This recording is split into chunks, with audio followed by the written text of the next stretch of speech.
श्रीजितपदकमलं श्रीगुरुणा वैष्णवं श्रीरूपं शत्रुजातं तं सजीवं साद्वैतं सवधूतं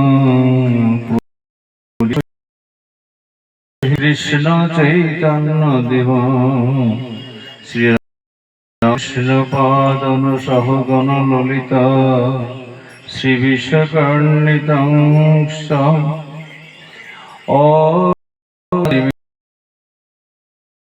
शलाकया चक्षुरुन्मीलितं येन तस्मै श्रीगुरवे राधमाधव पादपद्म रसिकं रूपनुगं सर्वदा श्रीचैतन्यमदन चरितं प्रज्ञां परिव्राजकं निर्दिष्टिदशराजहृदयितकुञ्जे वसन्तं श्रीमन्तं प्रणतोऽस्मि भक्तवनखां गुरुम्।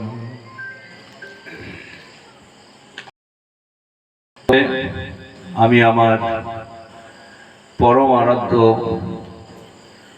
শ্রীল গুরুদেব নিত্যলীলা প্রবিষ্টং বিষ্ণুপদ অষ্টশতশ্রী শ্রীল ভক্তিহৃদয় বনদেব গোস্বামী দণ্ডবত প্রণতি জ্ঞাপন করে তিনি প্রসন্ন হন। তৎপর শুধু ভক্ত মণ্ডলী মাতৃমণ্ডলী সকল সজ্জন মণ্ডলীর চরণের সাষ্টাঙ্গে দণ্ডবত প্রণতি জ্ঞাপন পূর্বক আপনাদের কৃপা কামনা। আপনারা প্রতি বছরের ন্যায় এবছরও শ্রী গণেশ গায়েন মহাশয়ের বাড়িতে চড়ক পূজা উপলক্ষে বৈষ্ণব শ্রেষ্ঠ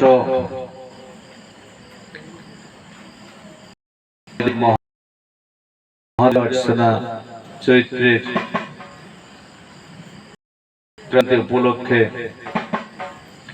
যে অনুষ্ঠিত হয় সেই অনুষ্ঠান কেন্দ্রিক আশা করেন তার গৃহেতে শ্রীমদ্ ভাগবত কথা কীর্তন হোক। সেই কারণে আমরাও সুযোগ পাই তার গৃহেতে আসার। আপনারাও ভক্তমণ্ডলীরা সমবেত হয়ে শ্রী ভগবানের কথা শ্রবণ করার সুযোগ লাভ করেন। স্বভাবত আমরা এই যে ভগবানের নাম গুণকীর্তন করতে হবে, এই যে জায়গাটা আমরা ভাবি, কেন ভাবি, এটা কেন হয় সে বিষয়ে আমি পরে যাচ্ছি। কিন্তু আমরা যখন মনুষ্য জীবনটা লাভ করলাম, এই মনুষ্য জীবন আমরা স্বভাবত নিজেরা গর্বিত হলাম কিনা। পৃথিবীতে তো বহু জীব জন্তু আছে, সবাই আমরা চলাফেরা করি। এই মানুষের মধ্যে যদি আমরা কেউ একটু শিক্ষক হয়ে যাই, ভালো অফিসার হয়ে যাই, কেউ পুলিশ অফিসার হয়ে যাই, কিংবা কেউ আইপিএস আইএস অফিসার হয়ে যায়, প্রধানমন্ত্রী রাষ্ট্রপতি হয়ে যায়, মানুষের মধ্য থেকে কেউ কেউ এইরকম জায়গায় পৌঁছালে গর্ব অনুভব হয় যে আমি দেশের মধ্যে একজন এমন একটা ব্যক্তি, শ্রেষ্ঠ ব্যক্তি, উচ্চ আসন লাভ করেছি। এই চেতনা কিন্তু আমাদেরকে, সমাজটা এইরকম, এই সমাজ জীবনে করতে পারলে সে নিজেকে খুব সুখী মনে করে। স্বভাবত এই কর্তৃত্ব করবার প্রয়াসী মনুষ্য জীবন। তা মনুষ্য জীবনের মধ্যে আমরা সকল মানব জাতির মধ্যে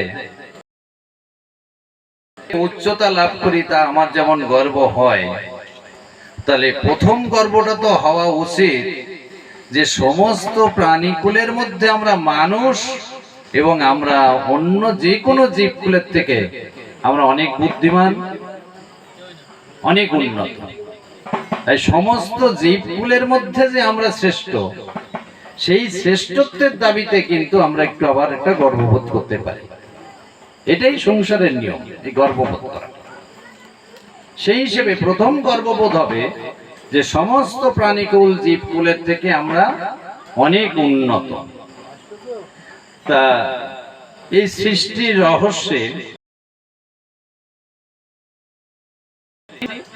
আমরা পদ্মপুরাণ থেকে জানতে পাচ্ছি যে জলজা নবলক্ষানি স্থাবরা লক্ষবিংশতি ত্রিময়া রুদ্র সংখ্যাকা পক্ষিণাং 10 লক্ষণম ত্রিংশ লক্ষানি পশুবা চতুর্লক্ষানি মানুষ। তাহলে এই যে জলজা নবলক্ষানি, জলে আমাদের 9 লক্ষবার জন্ম হয়েছে। 9 লক্ষ প্রকার মানে জল প্রাণী হয়ে আমরা জন্মগ্রহণ করেছি। আবার বৃক্ষলতা গুলমাদি হয়ে 20 লক্ষবার জন্ম লাভ করেছি। ঠিক একইভাবে কীট পতঙ্গ শরীর আমরা 11 লক্ষবার জন্মগ্রহণ করেছি। পাখি হয়ে 10 লক্ষবার জন্মগ্রহণ করেছি। আর কি, আর 30 লক্ষ পশুজনী লাভ করেছি। 4 লক্ষ প্রকার আমরা মানুষ জন্ম। দেখুন কত আগে আমরা ধর্ম এবং বিজ্ঞান বিতর্কবাদী, কিন্তু বিজ্ঞান আবিষ্কার করেছে যে আমাদের জলে প্রথম জন্ম হয়। শৈবাল, অ্যামিবা এই ধরনের প্রাণী বা উদ্ভিদ জাতীয় আমাদের পদ্মপুরাণে যখন শ্লোকটা লিখছে তখন প্রথমেই লিখছে জলজা নবলক্ষানি। জলেই যে প্রথম জন্ম বিজ্ঞান আবিষ্কার করেছে সেটা কিন্তু অনেক আগে শাস্ত্রও বলেছে যে জলে কিন্তু আমরা জন্মগ্রহণ করি। প্রথম জলেই কিন্তু প্রথমে উদ্ভিদজাত দ্রব্যের জীবের সন্ধান পাওয়া গেছে, তারপরে প্রাণীর সন্ধান পাওয়া গেছে। তাহলে জলজা নবলক্ষানি রুদ্র সংখ্যা পক্ষিণাং 10 লক্ষণম ত্রিংশ লক্ষানি পশুবহ আর 4 লক্ষানি মানুষ।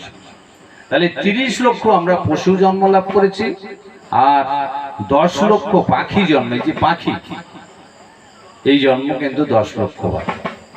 পশু বলতে ছাগল, গরু, কুকুর, বিড়াল থেকে শুরু করে বাঘ, ভাল্লুক, এই পশুজনই প্রাপ্ত হয়েছে আমাদের 30 লক্ষ বার। তারপরে মানুষ, মানুষ কিন্তু মানুষের 4 লক্ষ বার। মানুষের মধ্যে এই বানর, জাম্ববান, হনুমান পরে কিন্তু এই মানুষের।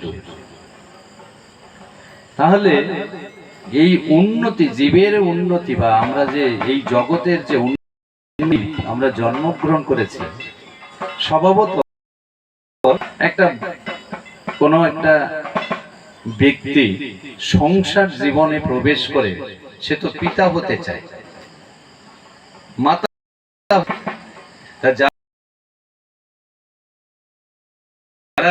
সংসার জীবনে প্রবেশ করবার জননী হবার আকাঙ্ক্ষা পূরণ ইচ্ছা প্রকাশ করে, তখন কোন একজন লাভ করলো, কিছুদিন পরে বয়স বৃদ্ধি প্রাপ্ত হতে ছেলেটা 12 বছর বয়স হয়ে বোঝা গেল যে এই ছেলেটা সুস্থ শরীরের শিশু নয়। তার মাঝে যে সন্তানটা হয়েছে সে হয়তো অন্ধ। সেই পিতা প্রথম সন্তান স্বাভাবিক জীবনযাত্রা বেড়ে উঠতে পারছে না, দ্বিতীয় সন্তান অন্ধ, চতুর্থ সন্তান বোবা, কথা বলতে পারে না, বোবা, চতুর্থ সন্তান সুস্থ সুন্দর। এই যে 3টে সন্তান স্বাভাবিক জীবনযাত্রা ব্যাহত, তার শারীরিক গঠন থেকে শুরু করে সবকিছুই তার বিকলাঙ্গতা প্রাপ্ত হওয়ায় সে স্বাভাবিক জীবন লাভ করেনি। ফলে এই পিতার মধ্যে তো একটা কষ্ট ছিল।